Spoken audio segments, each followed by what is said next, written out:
რუსეთი კუთხეშია მიმწყდეული. მისი წინა ხაზის ძალები მარცხს განიცდიან და სამხედრო მანქანა გაჩერებულია. ომი, რომელიც გარდაუვალ გამარჯვებად უნდა დასრულებულიყო, სწრაფად მიექანება დამამცირებელი მარცხისკენ.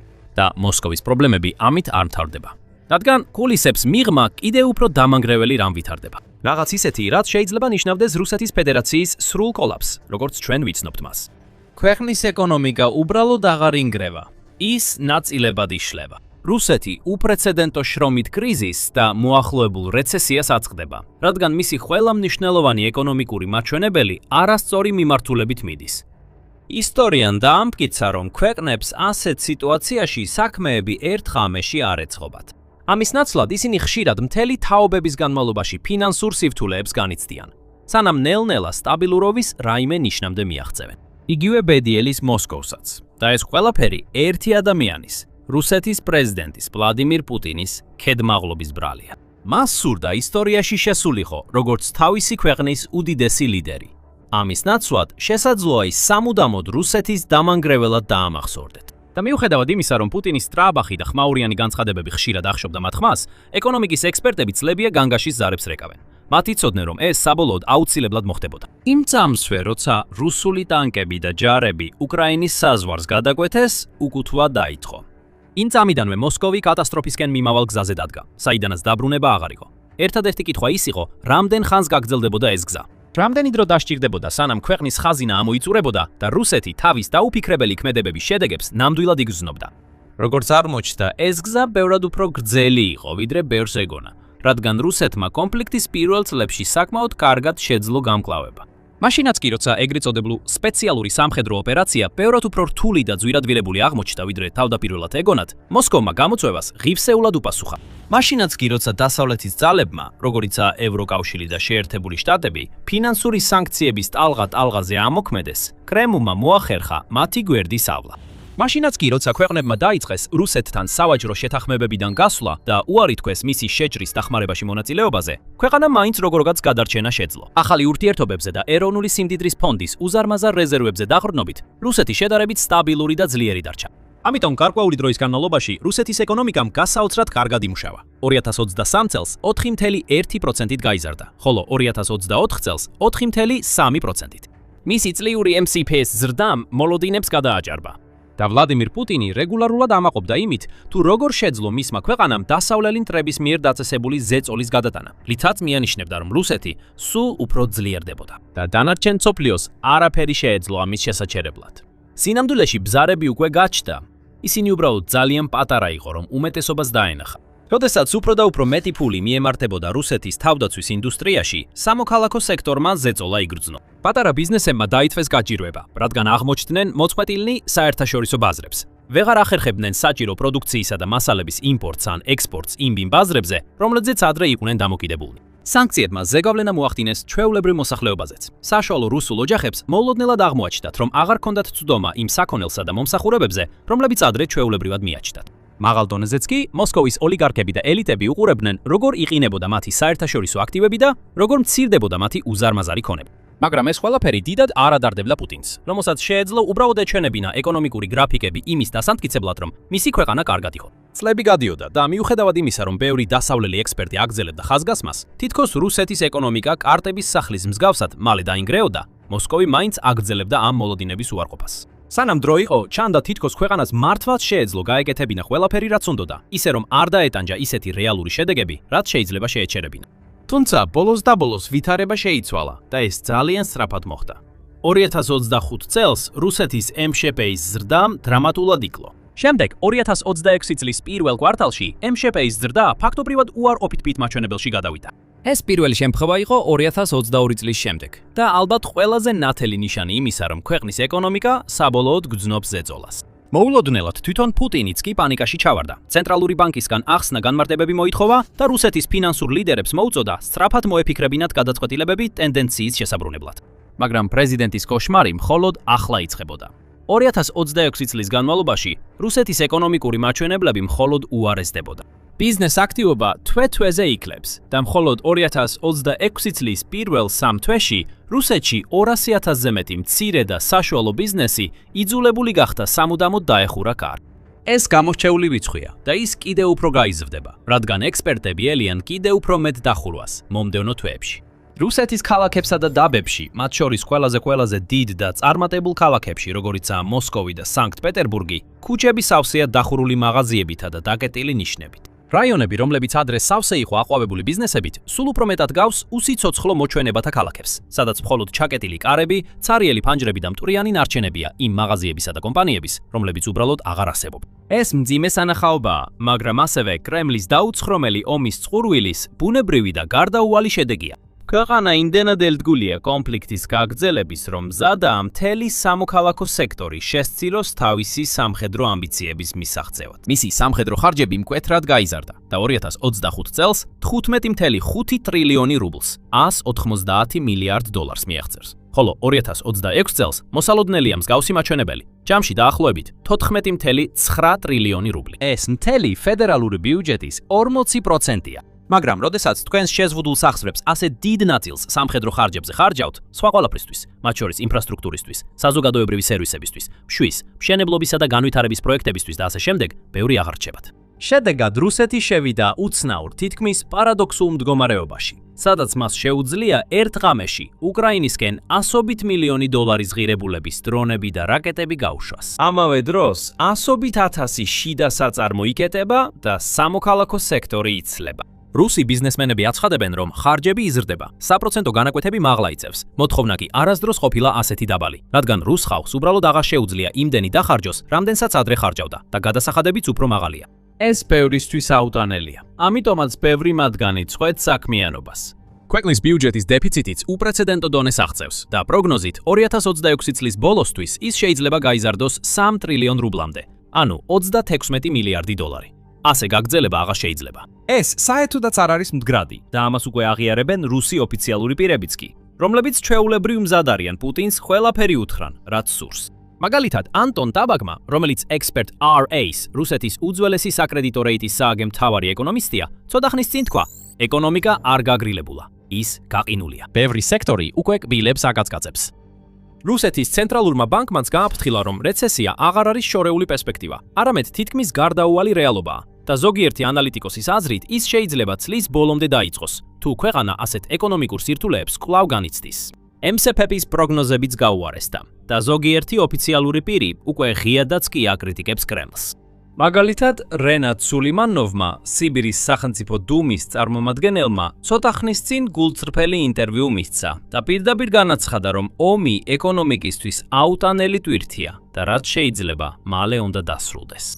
სრულიად ნათელია, რომ ეკონომიკა ვერ გაუძლებს სპეციალური ოპერაციის ხანგრძლივ გაგრძელებას. ოფიციალურად ფედერალური ბიუჯეტის 40% თავდაცვასა და უსაფრთხოებას ეთმობა, რა განვითარებაზე, ინვესტიციაზე ან კაპიტალურ ხარჯებზე შეიძლება ვისაუბროთ. არც ტანკებს და არც ჭურვებს სამომხმარებლო ღირებულება არ აქვთ. ეკონომიკა მათ აწარმოებს, მაგრამ მოსახლეობა ვერ მოიხმარს. ეს სუფთა ხარჯებია. სულიმანოვმა ასევე აღნიშნა, რომ რუსეთის სხვადასხვა რეგიონში მშენებლობისა და ინფრასტრუქტურული პროექტების გადადება ან გაუქმება უწევთ, რადგან საკმარისი დაფინანსება უბრალოდ არ არის ხელმისაწვდომი. მისი აზრით, ომი თანდათანობით აცლის რესურსებს იმ ინვესტიციებს, რომლებიც გრძელვადიანი ეკონომიკური ზრდისთვის არის საჭირო.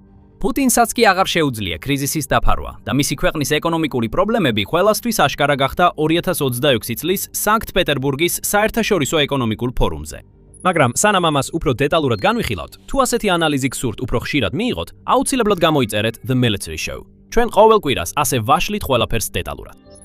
საერთაშორისო ეკონომიკურ ფორუმს ხშირად რუსეთის დავოს უწოდებენ. ეს ის დროა, როდესაც რუსეთი მთელ მსოფლიოს ინვესტორებისა და სავაჭრო პარტნიორების წინაშე თავის ეკონომიკურ ძალას აჩვენებს.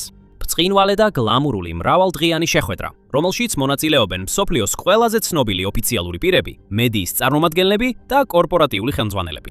მაგრამ ამ ოდესღაც გრანდიოზული ღონისძიების 2026 წლის გამოცემა უბრალოდ აჩვენებს, რამდენად დაეცა რუსეთი. პირველ რიგში, ჯერ კიდევ ღონისძიების დაწყებამდე უკრაინამ ყურადღება მიიპყრო სანქტ-პეტერბურგში ორ მნიშვნელოვან ობიექტზე: ნავთობის ტერმინალსა და საზღვაო ბაზაზე, დარტმით. შედეგად სტუმრებს, რომლებიც საერთაშორისო ეკონომიკური ფორუმის გამართვის ადგილას, ექსპო ფორუმის საკონვენციო და საგამოფენო ცენტრში იკრიბებოდნენ, კვამლიანი ცა და არეულობა დახვდათ. შეიძლება ზოგიერთს ჯერ კიდევ ჰქონდა იმედი, რომ რუსეთი შეძლებდა ვითარების შემოტრიალებას, რომ მათ ეჭვებს გააქარწყლებდა და შიშებს დაამშვიდებდა. ან რომ თავად პუტინი ავიდოდა სცენაზე და აჩვენებდა, რამდენად მტკიცედ მუშაობს ქვეყნის ეკონომიკა. თუმცა ეს არც ერთი არ მოხდა. ამის ნაცვლად, ღონისძიების დასაწყისშივე კრემლის ერთ-ერთ ოფიციალურ პირს, სახელად მაქსიმ ორეხინს, მოუწია პასუხისგაცემა კითხვაზე: გაგრძელდებოდა თუ არა რუსეთის ეკონომიკის იზოლაცია დასავლური სამყაროსგან? არ უნდა ველოდოთ, რომ ყველაფერი ძველებურად დაბრუნდება, ან რომ დასავლეთის სანქციები მოიხსნება.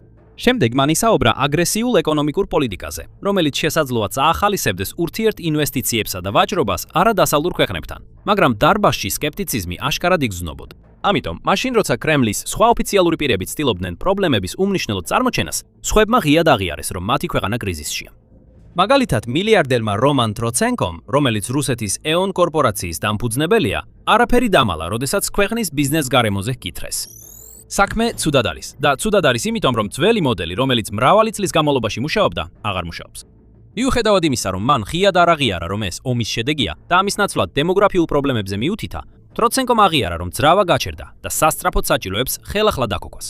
რუსეთის უმდიდრესი ბიზნესმენი, ფოლადის მაგნატი ალექსეი მორდაშოვი დაეთანხმა. მან განაცხადა, რომ მისმა კომპანიამ სერვოსტალმა საინვესტიციო პორტფელი 24%-ით შეამცირა და უარყოფით ფულად ნაკადში გადავიდა. მიუხედავად იმისა, რომ წინა წლებში მსოფლიოს ერთ-ერთი ყველაზე მომგებიანი ფოლადის მწარმოებელი იყო.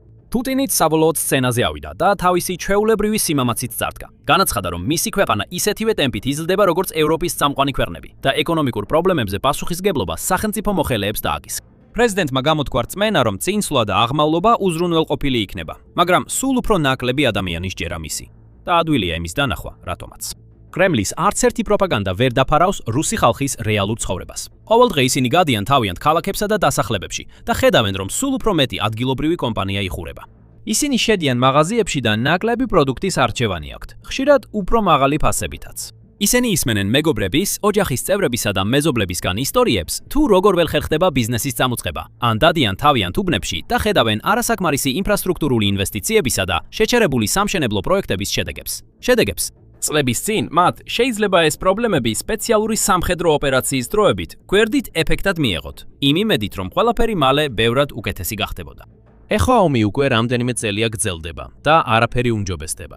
სინამდვილეში ყველაფერი მნიშვნელოვნად უარესდება და მრავალი ნიშანია იმისა, რომ რუსეთი ჯერ კიდევ არ მისულა ყველაზე მძიმე მდგომარეობამდე. მაგალითად, 15 აპრილს მთავრობის სხდომაზე ვლადიმირ პუტინმა იამაყა რუსეთის რეკორდულად დაბალი უმუშევრობის მაჩვენებლით, მხოლოდ 2.1%. მისთვის ეს კარგი რამ იყო. ეს ამტკიცებდა, რომ ქვეყანა ფუნქციონირებდა, რადგან ამდენი ადამიანი მუშაობდა. მაგრამ პუტინის ანალიზი ზედაპირული იყო.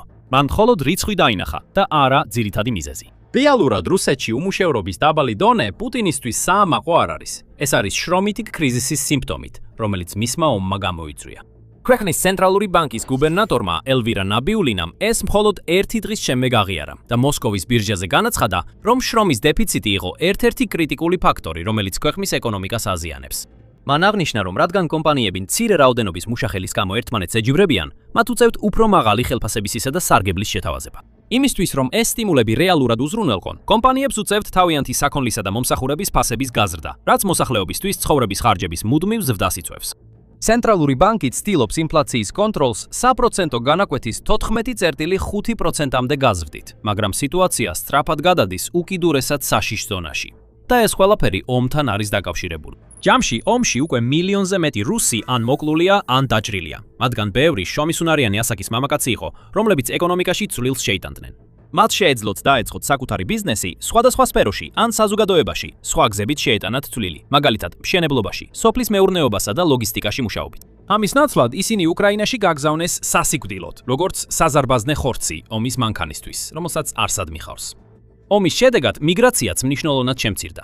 ბევრი სხვა ქვეყნის მსგავსად, რუსეთი წლების განმავლობაში ძლიერ დაეყრდნო მიგრანტ მუშახელს. განსაკუთრებით მას შემდეგ, რაც მისი შიდა მოსახლეობა 1982 წლიდან განუწყვეტლივ მცირდება. მან მილიონობით ადამიანი შემოიყვანა, ძირითადად ცენტრალური აზიის ქვეყნებიდან, როგორიცაა უზბეკეთი და ტაჯიკეთი, რათა სამუშაო ძალა შეევსო.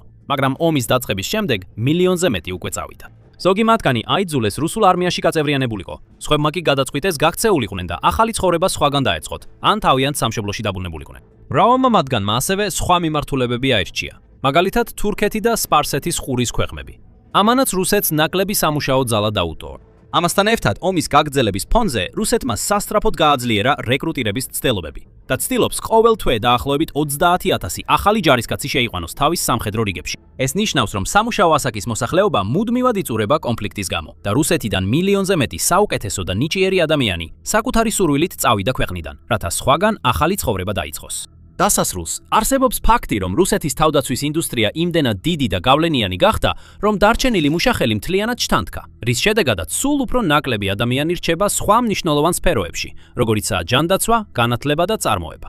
საბოლოო შედეგი ის არის, რომ მიუხედავად იმისა, რომ თავდაცვის სექტორი შეიძლება აყვავებდეს, რუსეთის ყველა სხვა ინდუსტრია გადარჩენისთვის იბრძვის და არც ერთი ქვეყანა ვერ გაუძლებს მხოლოდ თავდაცვით. ხალხს სჭირდება გზები, საავადმყოფოები, სკოლები და საზოგადოებრივი ტრანსპორტი. მათ სჭირდებათ საცალო პროდუქცია და სერვისები. მათ სჭირდებათ ფერმერები, რომლებიც მოსავალს ზრდიან და საკურიერო კომპანიები, რომლებიც აუცილებელ ნივთებს ერთი ადგილიდან მეორეში გადააქვთ, განსაკუთრებით ისეთ ვრცელ ქვეყანაში, როგორიც რუსეთია. მათ სჭირდებათ, რომ ცხოვრება ფუნქციონირებდეს და გაგრძელდეს, მიუხედავად იმისა, მიმდინარეობს თუ არა ომი მათგან ასეულობით ან თუნდაც ათასობით მილის მოშორებით. ვლადიმერ პუტინს, თუმცა, როგორც ჩანს, ეს ყველაფერი დავიწყებული აქვს. ის მთლიანად და სრულად შეპყრობილია ომით, ისე რომ მისთვის სხვა არაფერი მნიშვნელოვნად აღარ ითვლება. როგორც ცნობილი სამხედრო ანალიტიკოსი პროფესორი მაიკლ კლარკი, სოთახნის წინ Sky News-ის ინტერვიუში განმარტავდა, ბრძოლის ველი რუსეთის ლიდერისთვის ყველაფრის დასაწყისი და დასასრული გახდა. ყველა მტკიცებულება მიუთითებს, რომ პუტინი აღარაფერს აკეთებს ქვეყნის შიგნით. ის ყველა ომის ლიდერს გავს. ის ომის ბელადია და ომით არის შეპყრობილი. ზედმეტად ერევა ყველაფერში, ზუსტად ისე, როგორც ჰიტლერი. ის გენერლებს ეუბნება, რა უნდა აკეთონ და რა არა. მისი დროის უდიდესი ნაწილი იხარჯება იმაზე, რასაც თავად ომის მართვად მიიჩნევს, რადგან ეს მისი ომია. ეს არის მისი ადგილი ისტორიაში, კარგი იქნება თუ ცუდი. ან დარჩება როგორც კიდევ ერთი დიდი რუსი ლიდერი, რაც მას სურს, ან დარჩება როგორც სრული კატასტროფა რუსეთისთვის. მეტად და მეტად, ყველა მტკიცებულება მეორე ვარიანტზე მიუთითებს. პუტინმა არამხოლოდ საკუთარი შანსები გაანადგურა, რომ ისტორიაში შევიდეს როგორც ლეგენდარული ლიდერი, როგორც თავად ხედავს თავს, არამედ მან რუსეთის შანსებიც გაანადგურა ნებისმიერი წარმატებისა თუ ეკონომიკური ზრდისთვის წლების განმავლობაში, თუ არა 10 წლეულების განმავლობაში. მისმა ჯიუტობამ ამ ომს ძალიან დიდი ხანი მისცა გაგრძელების საშუალება. მისმა უგუნურებამ კი თავდაცვის ხარჯები ისეთ დონემდე აიყვანა, რომლის შენარჩუნებაც შეუძლებელია. მისმა ფუჭმა ტაქტიკამ და კამპანიის კოორდინირების უუნარობამ აბსურდულად დიდი რაოდენობის მსხვერპლი და დანაკარგები გამოიწვია. და ახლა, მიუხედავად ყველა მტკიცებულებისა და ნიშნისა, რომლებიც აშკარად ეუბნებიან, რომ უნდა შეჩერდეს, ის კიდევ უფრო მეტად ჯიუტდება. ომში კიდევ უფრო მეტ ფულს დებს. ამავე დროს კი სრულად ტოვებს იმ ძირითად საყრდენებს, რომლებიც აუცილებელია ნებისმიერი თანამედროვე საზოგადოების გრძელვადიანი ფუნქციონირებისთვის. მან რუსეთი ღრმა და ბნელ ორმოში ჩაათრია, საიდანაც გამოსავალი არ ჩანს. რადგან თუ ომი ხვალ დასრულდება, ყველა ის უგულებელ ყოფილი დარგები უცებ არ გაცოცხლდება. შრომის კრიზისი ერთვამეში არ გაქრება. მოსკოვს არავინ მიიღებს გლობალურ საზოგადოებაში გულღიად. მიგრანტები და ინვესტორები უცებ არ დაივიწყებენ ყველაფერს, რაც მოხდა და არ დაბრუნდებიან რუსეთში, რომ მისი ეკონომიკა თავიდან აღადგინონ. ეს ის პრობლემებია, რომლებიც დიდხანს გრძელდება. ეს არის ჭრილობები, რომლებიც სამუდამო ნაიარევს ტოვებს. ეს ისეთი გამოწვევებია, რომლებსაც ყველაზე წარმატებული ქვეყნებიც კი ძლივს უმკლავდებიან. და ეს ყველაფერი პუტინის ბრალია. ეხლა შეგიძლიათ გაიგოთ მეტი რუსეთის პრეზიდენტის საბედისწერო შეცდომების შესახებ ამ ვიდეოში. ან თუ გსურთ ნახოთ, როგორ სარგებლობენ უკრაინის ძალები მტრის სისუსტით, მაშინ ნახეთ ეს ვიდეო. და ბოლოს აუცილებლად გამოიწერეთ Military Show, რომ ნახოთ მეტი მსგავსი კონტენტი.